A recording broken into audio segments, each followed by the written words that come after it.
Kemunafikan kita terjadi ketika kita pura-pura tidak takut.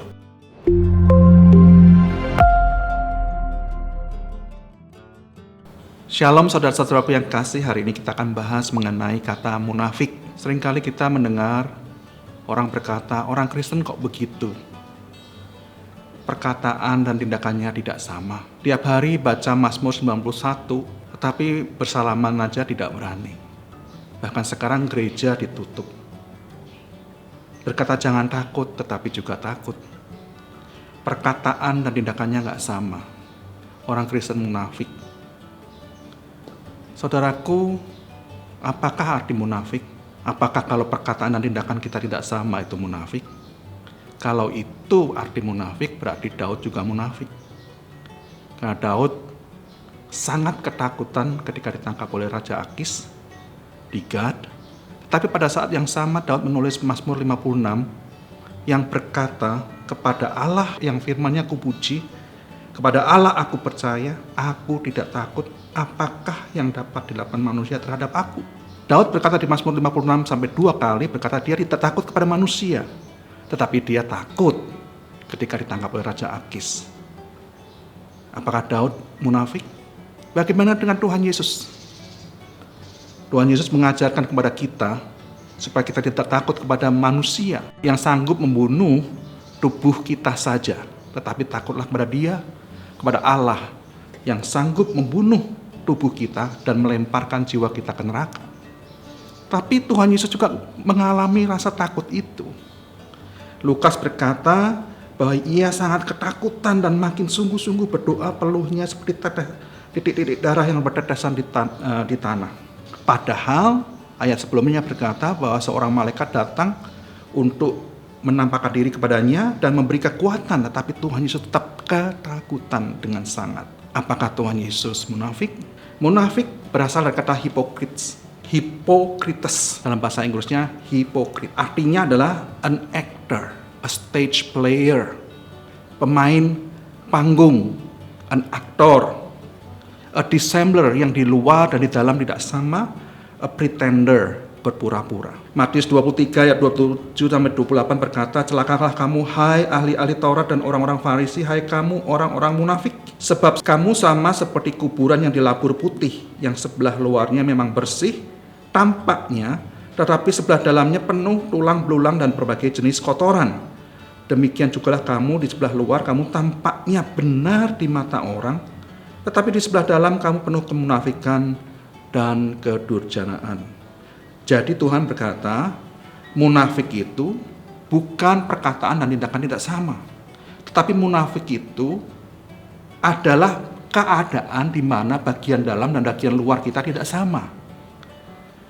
Kita kelihatan luarnya bersih seperti kuburan yang sudah bersih, putih, tapi dalamnya penuh dengan kotoran, tulang belulang dan kenajisan. Kita kelihatannya tidak takut, tetapi dalam hati kita takut. Kelihatan kita berbahagia di luar, tapi dalam kita sedang depresi. Kelihatan kita tunduk kepada otoritas, tetapi di belakang kita menanduk. Munafik dalam bahasa Inggris berkata sebagai aktor, stage player, pemain sandiwara. Pretender, berpura-pura, menjadi sesuatu yang bukan dirinya sendiri. Jadi merasa takut terhadap keadaan sekeliling kita saat ini, tetapi kita tetap memperkatakan Mazmur 91, itu tidak munafik. Kemunafikan kita terjadi ketika kita pura-pura tidak takut, padahal kita takut. Munafik tidak sama dengan orang yang belum atau tidak mampu melakukan yang dia perkatakan. Munafik berpura-pura menutupi sesuatu kelemahan, kotoran dengan kebaikan. Dan Tuhan Yesus berkata, celakalah orang yang munafik. Orang yang munafik dikutuk oleh Allah. Masalahnya, mengapa orang Kristen lebih memilih jadi munafik? Kita lihat ke gereja, orang kelihatan kudus, suci, bersih, berbahagia, damai, sukacita. Apakah benar itu keadaan di dalamnya? Mengapa kita memilih lebih munafik? Memilih menjadi munafik, padahal itu dikutuk oleh Tuhan. Karena pola pikir kita terhadap kelemahan, terhadap dosa itu memalukan, yang harus disembunyikan. Sejak Adam dan Hawa berdosa, mereka mendapatkan dirinya telanjang, itu sesuatu buat dia memalukan. Mereka menutupinya dengan daun-daunan dan juga melarikan diri dan bersembunyi dari Tuhan. 2 Korintus 12 ayat 9 berkata, cukuplah kasih karuniaku bagimu, sebab justru dalam kelemahan kuasaku menjadi sempurna. Kita harus merubah pola pikir kita. Kelemahan itu membuat kuasa Tuhan menjadi sempurna. Kita kuat dalam kelemahan kita. Mengapa Alkitab mencatat begitu banyak kelemahan, ketakutan, kekecewaan, bahkan dosa dari tokoh-tokoh Alkitab yang luar biasa, mulai dari Abraham, Ishak, Yakub, Musa, Elia, Daud, bahkan Tuhan Yesus sendiri. Yang pertama, kita memang harus belajar untuk mengatasi rasa takut, khususnya hari-hari ini. Tetapi yang kedua, belajar untuk tidak malu, untuk tidak menutupi rasa takut, sehingga kita menjadi munafik. Saya tidak menganjurkan kita bangga terhadap dosa dan kelemahan. Kita perlu tahu dan seimbang. Tuhan Yesus tidak malu dan menyembunyikan ketakutan, kesedihan, kekecewaannya. Justru dia mengajak murid-muridnya yang paling sombong dan berani untuk melihat dia ketakutan di Taman Getsemani.